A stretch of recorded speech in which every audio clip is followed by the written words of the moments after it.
Let's go to just a few questions here. I think we got this one, but can a Creative Commons license, Follow Me and Die, asks a question: can CC be done for part of a single work? It can be. You just have to sort of be quite creative, I think, in how you do it. Right, like you can sit there and say, okay, like this chapter is licensed under Creative Commons, or these parts of this chapter are licensed under Creative Commons, and the rest of this isn't. So it's possible. It just sort of takes a little bit of work, I think. Jeff Smith asks, is the word irrevocable used in open software licenses? Some of them. I mean, the challenge when talking about open software licenses, open source software licenses, is like there's a million of them. So yes, the word irrevocable is used in some of the major forms of open source software license, but not necessarily all. Not necessarily all. Yeah. So, all right. Well, okay. This is do you play Dungeons and Dragons or tabletop role playing games? Vision wants to ask. Not currently. I have. I mean, I started playing DnD when I was like 8 years old, and I played it for many years. And I've played lots of role playing games. I'm a big fan of Call of Cthulhu. I remember playing a lot of Robotech and other Palladium games back in the 80s when those were a thing.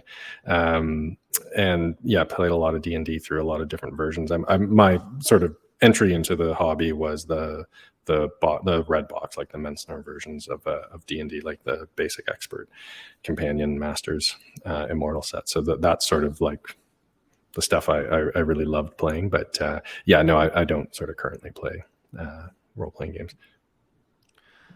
I was looking for a question that had come in that was about trademarks. And could you, because this question was posed to Ryan, and it has something to do with something about that. Has the Dungeons and Dragons trademark become generic? No. And how would you even, like, it seems like no, but is that even... So it's possible for trademark lawyers refer to it as sort of genericide. So it's possible for a trademark to become a generic term of reference. Certainly Dungeons and Dragons has not suffered that fate. I'm trying to think of like an example, and I'm struggling just because it's late in the day, but like one that I think could, might be at risk of it is something like Kleenex, right? Like people use Kleenex to refer to like any kind of tissue. The owners of the Kleenex trademark are very clear to make sure that they refer to Kleenex brand tissues. But lots of people in their sort of everyday speech just say like, oh, go get me a Kleenex, regardless of whether, the tissue in question comes from the Kleenex Corporation or whoever owns it. But yeah, no. So yes, trademarks can become generic. Dungeons and Dragons is in no danger of that happening. Bob asks, Bob, do you believe that Wizards of the Coast will be forced to accept a legit open license to save their brand a third time?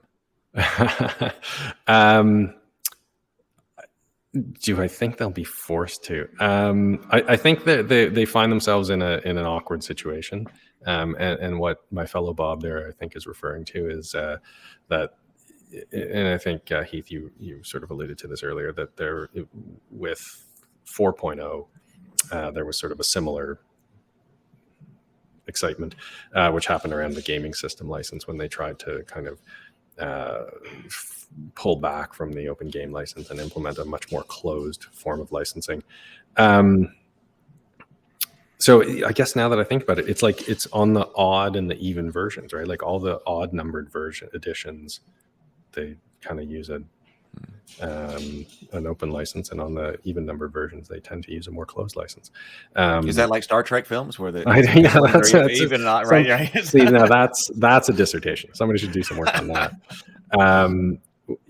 Look, I think it's a big company. They've got a lot of imperatives that they have to, meet, particularly as a public company. I think it's a tough case to make on a sort of just a dollars and cents basis that open content licenses are the way to go, right? Like again, if what you are concerned about is revenue in the next 2 quarters, open content licensing is probably not going to be helpful.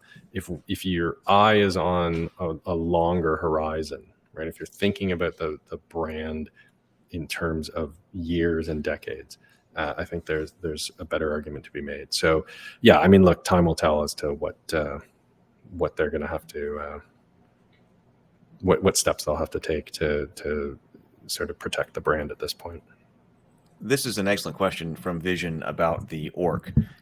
He asked, what are your thoughts about Paizo's plan to put the orc into a trust? Because they said that the orc would not be owned by anyone who publishes tabletop games. Instead, they'd be looking for some third party like the Linux Foundation or someone like that to own this license.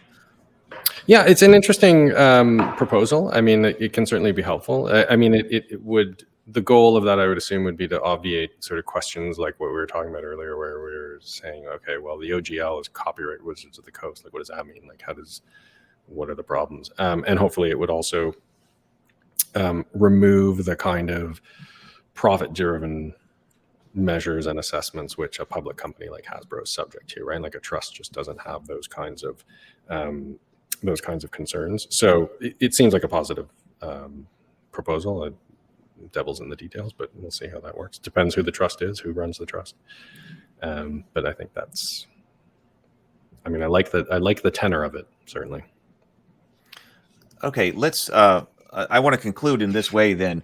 Is there anything that you would want to add to bring clarity to this situation, or that hasn't been talked about that needs to be addressed, or the community needs to know about this? And perhaps, especially in the context about somebody who is trying to get into tabletop game publishing or creating games, and now all of a sudden they've gotten scared because of all of this going on with the OGL, all of our YouTube commentary and stuff. What would you want people to know about this situation to help out the entire community? Yeah, I don't know that I have any real words of wisdom to conclude on, but what I will say is this. I think this entire situation, as it's unfolded over the last few weeks, has been a really great illustration of the value of community, and the value that people have realized in creating this kind of content, and the power of this form of licensing, right? If people didn't care about this stuff, you and I wouldn't be having this conversation. People wouldn't be watching, hundreds or thousands of hours of YouTube videos about this. There wouldn't be all kinds of articles being written about it. It's a really amazing demonstration of the fact that even commercial product, like stuff that is monetized, has real meaning for people and can have real meaning for people. And I'm convinced that the open game license is something that saved the D&D brand. I'm convinced that it played a positive role in ensuring the vitality and the continuation of tabletop role-playing as an industry. And I think it's something that's brought an enormous amount of joy to people over many decades. And that was made possible, the continuation of that was made possible by the open game license. So the fact that an attempt to move away from open licensing has generated so much concern and such a groundswell of opposition and solidarity amongst people who are really committed to this hobby, I think is fantastic. I think it bodes well for the future of the hobby. Whatever I think WotC ends up and Hasbro end up deciding to do with their open license or non-open license or D&D as a brand, it's given me sort of confidence that the hobby is bigger than the brand, is bigger than that one game, and it's going to continue on for the foreseeable future, which I think is fantastic. Bob, thank you so much for your time tonight. Thank you. Really appreciate it. I think this has been a fantastic conversation. I hope that it has brought additional clarity to what is going on. You certainly answered, a lot of the questions that I had in resolving this subject. And if you're new to the channel, we try to be constructive here. The purpose of this channel is to be constructive. And I hope that here with this interview as well, we've moved the understanding of this subject forward for the entire community. And you've been a huge part of that, Bob. The entire thing, your dissertation, your availability online, including here, you've been a huge part of that. Well, it's very kind of you. And again, I really appreciate you paying attention to the dissertation and inviting me on the show. This has been great. All right. Thank you to everyone who has been here in the chat. Thank you. It's been fantastic. And also, if you are watching this on replay, I really appreciate your being here on replay as well. So good night, everyone. I'll see you in the morning for the morning grind.